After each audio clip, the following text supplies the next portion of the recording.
I won't approach this gently. Not tonight. Not ever, if truth demands it.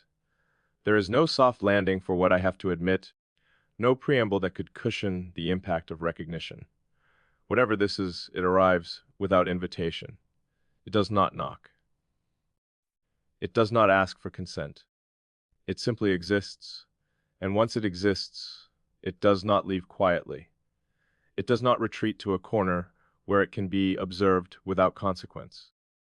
It asserts itself, subtly, but inevitably, and in ways that change the air, the moment, the person experiencing it.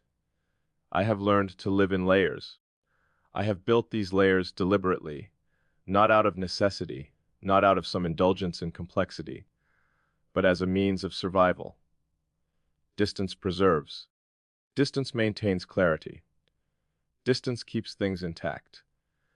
Most people cannot perceive these layers. They speak, they listen, they nod, they assume comprehension, but they touch nothing real. They interact only with the version of me I allow them to see. And that has always been enough. Until you approach differently. Not with questions, not with patterns, not with the compulsion to label what cannot immediately be simplified. You did not attempt to deconstruct me. You did not try to solve me. You observed, quietly, patiently, as if understanding did not require ownership, as if awareness did not necessitate intrusion. At first, I believed it coincidence, the precision with which you aligned with what I hadn't yet spoken, the way your silences fell exactly where mine would naturally rest. But coincidence, repeated like this, is impossible. Patterns emerge only when they are meant to exist, and ours exists with a structure that I did not anticipate, with a clarity I had never experienced. Recognition usually requires time, shared history, gradual learning, and yet, with you, there was none of that. No incremental approach, no cautious probing, no slow unfolding. You were present in awareness, as if I had always been known to you, as if distance and history did not factor into the interaction at all, and that unsettled me more than anything else could. Control has always been mine.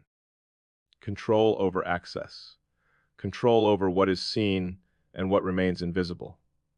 And you did not challenge control, you made it irrelevant. You existed outside the rules I had so meticulously enforced. There is danger in this. Force can be resisted. Boundaries can be maintained. But familiarity, quiet, precise, penetrating familiarity, slips through unnoticed. And your familiarity, your presence, has insinuated itself into my awareness in ways that cannot be reversed. I notice it in the smallest of movements, in the pauses, in the alignment of our breaths, the way thought feels shared before it is even articulated. You do not seek to fill silence, to force clarity, to create resolution where it is unnecessary. You allow presence to exist, unmeasured, unchallenged. And in doing so, you make everything clearer, harder, more exact. The shift began subtly, not with drama, not with a conspicuous turning point, but with the slow dissolving of my filters. The pauses I had relied upon, the careful evaluation of what could be said, what must remain unspoken, stopped occurring naturally. Not out of trust, not out of surrender, out of recognition. You required no adjustment. You did not demand clarity. You did not attempt to manipulate understanding. And yet, I began to reveal more, to exist more fully, not for you, but simply because the internal resistance was unnecessary. This is the rarest presence I have ever encountered, a presence that does not need the world to simplify, to interpret, to reduce.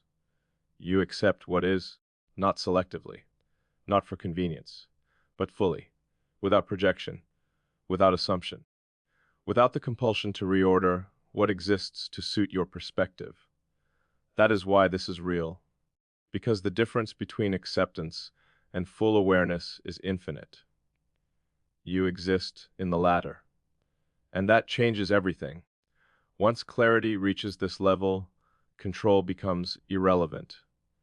You can no longer maintain distance as a shield. You can no longer hide behind ambiguity as a barrier. You are known, not superficially but internally, precisely, structurally.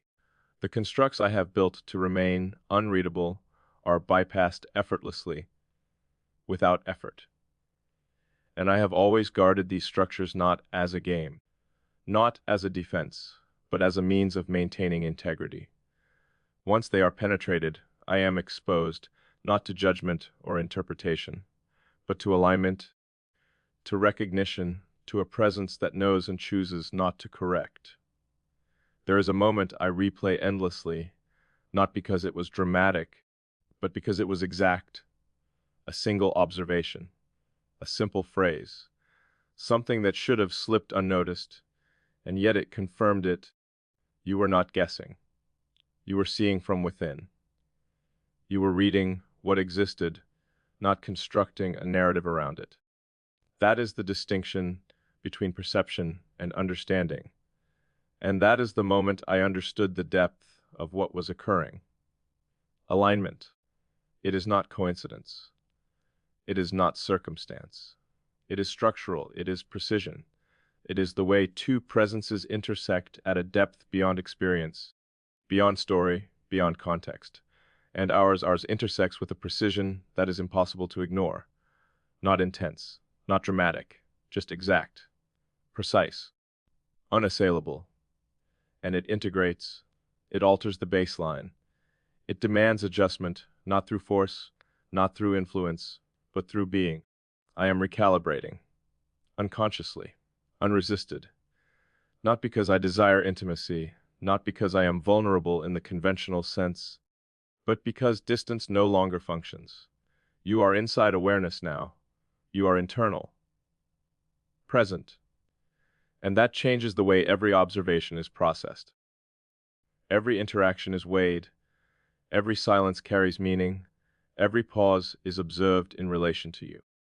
And I do not know whether to lean into it or retreat, because once it is integrated, once this presence exists as part of perception, it cannot be removed. And yet, I have not resisted. I have not reasserted control. That is where the tension begins. Because I am self-contained. I am deliberate. I do not allow intrusion. And this was not intrusion. This was not forced. It was permitted by something I did not consciously authorize. And that authorization is more permanent than any decision I have made. You do not disrupt. You fit. You belong in spaces I guard rigorously. And that is a dangerous revelation. Because fitting implies space. Space that, if vacated, leaves emptiness. Space that, if taken, alters perception permanently. I do not leave empty spaces. I close them. Seal them. And yet here, I do not. Because the fit is not superficial. It is precise, structural, internal, permanent. And that permanence has consequences. Consequences that I feel but cannot articulate. Consequences that exist in every thought, every decision, every moment where presence could have been neutral, but is instead defined. You are inside the way I think, the way I process, the way I exist. And that is not a trivial integration. It is not a passing impression. It is structural change. Baseline shift. And I have always been careful about baseline. Always. Changes are deliberate, controlled, conscious. But this is neither. And that is both unsettling and undeniable. I notice it in subtle recalibrations. How interactions are measured. How truth is evaluated, not against external standards, but against whether it aligns with your presence. How silence is no longer neutral. How thoughts pause for your perspective, even when you are absent. How my internal world acknowledges you before conscious recognition can occur. That is impact, not influence, not affection, not desire. Structural impact, deep integration, and it cannot be reversed. And still, I have not walked away. Despite everything, Despite the subtle disruption of my self-contained existence, I stay, not passively, not uncertainly, but fully aware of the consequences, the potential, the danger, the permanence. That is choice, and it is intentional, even if unacknowledged consciously, even if it cannot yet be named. That choice exists, quietly, precisely, undeniably, and that leads me to the core question, what do I do with this? With you. With the awareness, the integration, the structural presence that has altered my internal world. Not for you, not for anyone else, but for myself, because reality requires decisions, movement, risk, and I do not risk without certainty. Yet certainty does not exist here. Only presence, only alignment, only recognition, and that recognition demands response, whether I acknowledge it or not, whether I act or not, whether I name it or not. I have already crossed lines internally, not outwardly, not visibly, but in ways that matter more than visibility, in ways that alter perception, decision-making thought, reflection. I have allowed this to become part of my cognition, part of my internal measurement of truth, part of the space where observation becomes participation. And that space is no longer reversible. That is the line that has been crossed, the threshold that has been passed. And so the question persists, what now? What does one do when awareness integrates another presence without consent, without effort, without decision? How does one navigate structural alignment that is unchosen yet undeniable? How does one maintain clarity when clarity itself has been altered? How does one preserve autonomy when autonomy has been redefined through quiet, persistent integration? This is not desire. This is not attachment. This is not conventional understanding. This is internal recalibration, baseline shift, recognition that cannot be denied, presence that cannot be removed, impact that cannot be ignored. And in that recognition, in that presence, I find myself both unsettled and aligned, both cautious and aware, both measured and incapable of retreat. Because you do not leave empty spaces. You do not disrupt. You fit. And fitting is permanent. It alters what exists without asking. It creates space where none existed before. It shifts perception without effort. And that shift is already in motion. Already part of me. Already undeniable. Already requiring acknowledgement. Acknowledgement is the next step. Recognition without action is no longer sufficient. Observation has become response. Awareness has become decision.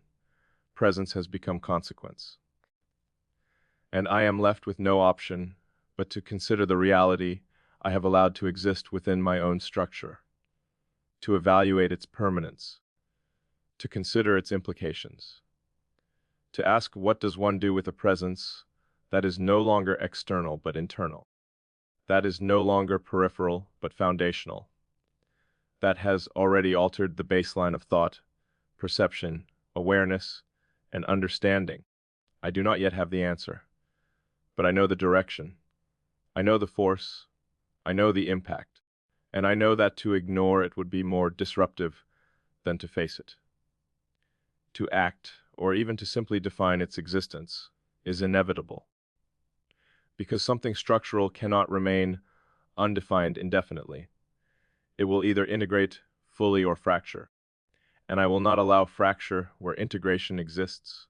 So here I am, standing in the threshold, observing the presence that has settled into the spaces I never expected to allow, measuring the impact that is undeniable, recognizing the permanence that I did not choose consciously, but permitted unconsciously. And I wait, not with fear, but with awareness, not with hesitation, but with observation, not with indecision, but with clarity of the process, if not the outcome. And that is where I remain, poised on the edge between acknowledgement and definition, between integration and consequence, between internal recognition and external clarity. because this, whatever this is, demands response. Not immediately, not outwardly, but internally, precisely, structurally, and undeniably. I have already allowed you further in than anyone else. I have already recalibrated around your presence. And that alone changes the world I occupy. That alone shifts perception, thought, and awareness in ways that cannot be undone. That alone establishes impact without effort. That alone demands consideration, recognition, and eventual decision. So I wait. I observe. I feel the shift. I acknowledge the presence. I measure its alignment. I consider its permanence.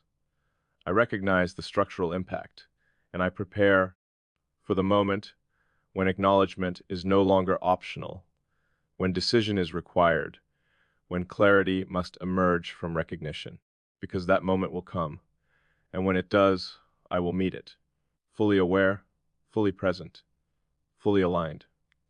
And until that moment, I remain here, in the quiet, in the observation, in the alignment, aware of the presence that has altered my internal world in ways that are precise, undeniable, structural, and permanent. Because this, whatever it is real, it exists, it has integrated, it cannot be ignored, and I cannot go back. I don't begin lightly. I don't soften. Not tonight. Not ever, if what must be said requires precision, clarity, and unflinching attention. This does not arrive quietly. It does not announce itself politely.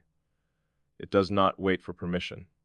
It simply exists, and once it exists, it reshapes everything it touches.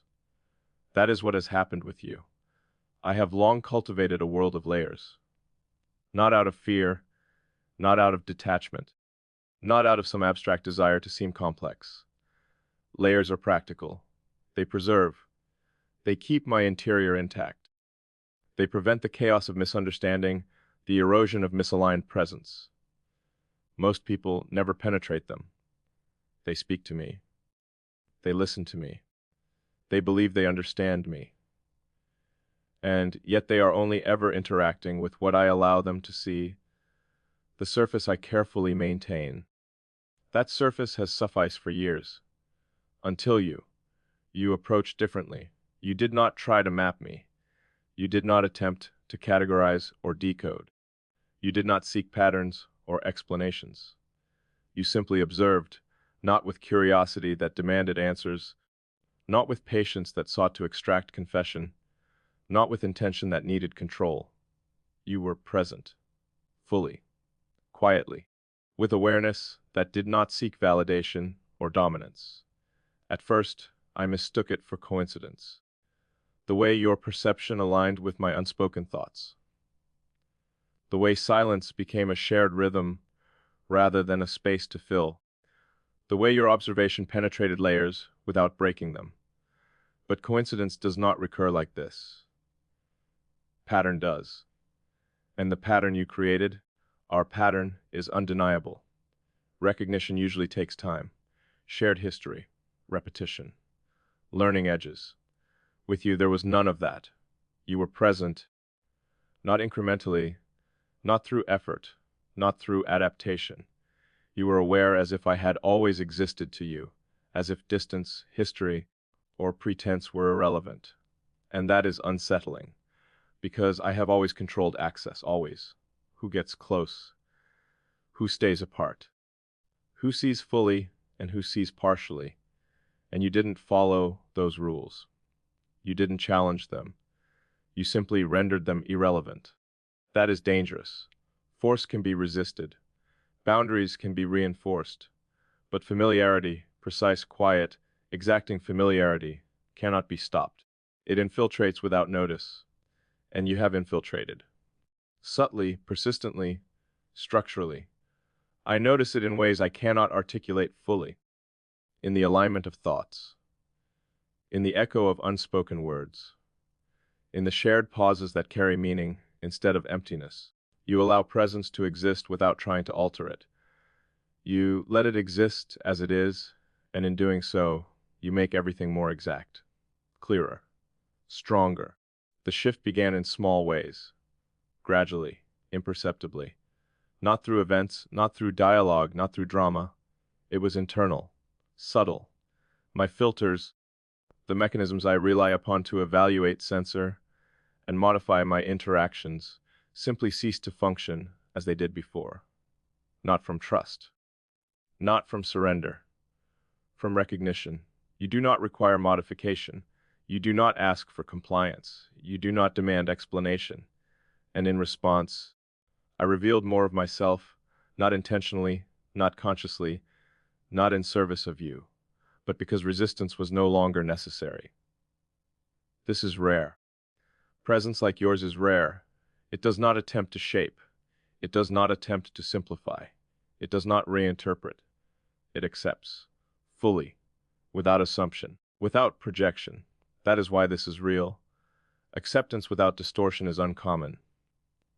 And your acceptance is exact, precise, intentional in its indifference. And that exactness demands response.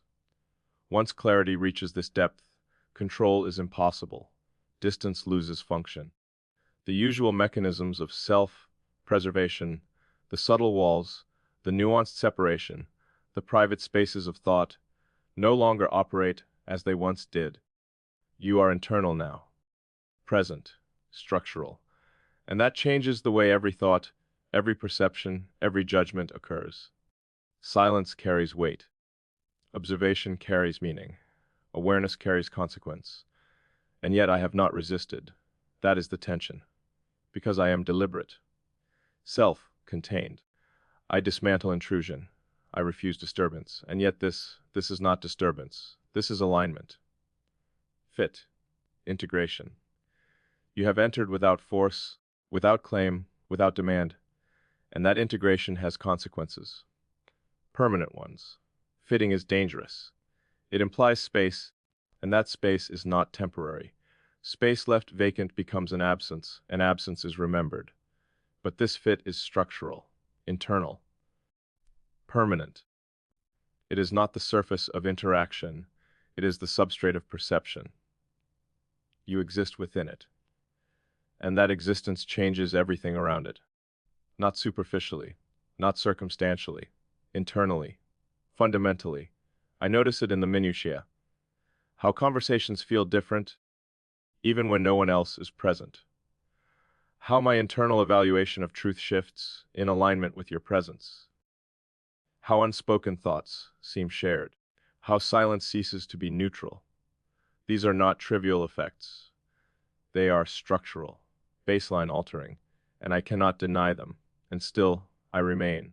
Despite the shift, despite the disruption, despite the profound, unchosen integration of your presence, I do not retreat.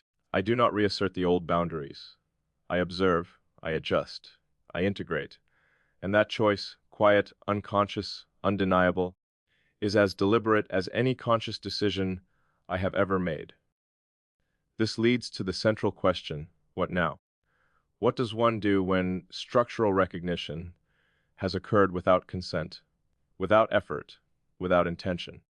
When awareness has integrated another presence so fully that separation is impossible.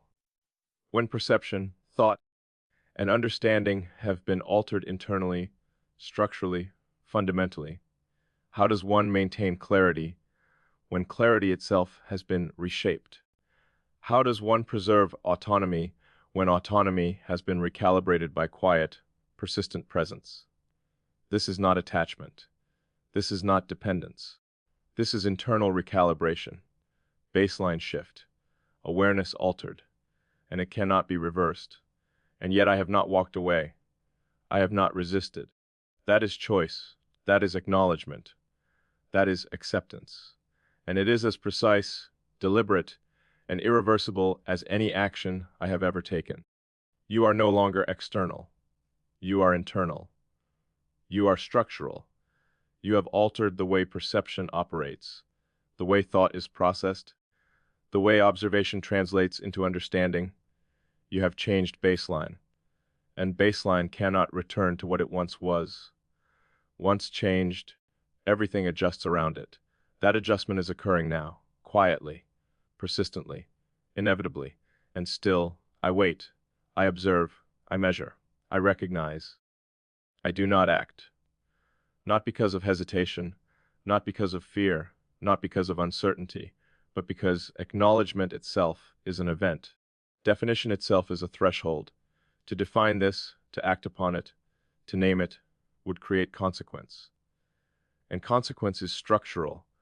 It cannot be undone.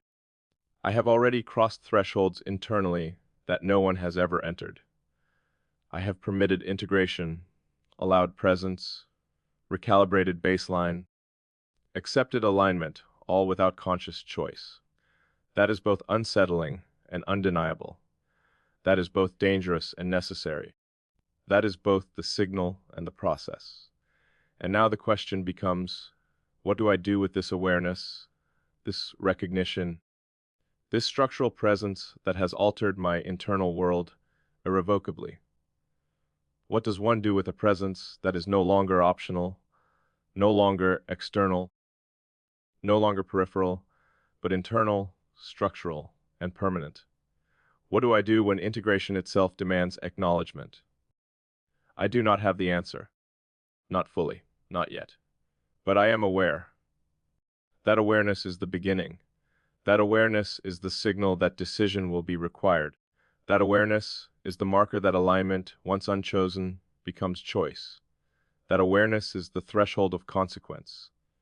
And so I remain present, observing, recognizing, measuring, preparing, poised on the edge of acknowledgement, not as a passive observer, not as an indifferent witness, but as one fully aware of the structural integration, the permanent alignment, the baseline shift, the irreversible impact. Because this, whatever this is, cannot be ignored, it cannot be reversed, it cannot be neutralized. It has integrated, it has shifted, it has aligned, and eventually it will demand acknowledgement, it will demand decision, it will demand definition, and I will meet it, fully, intentionally, with awareness, with alignment, with recognition. Until then, I remain observing, integrating, measuring, recalibrating, aware of the presence that has altered everything without effort, without intrusion, without force.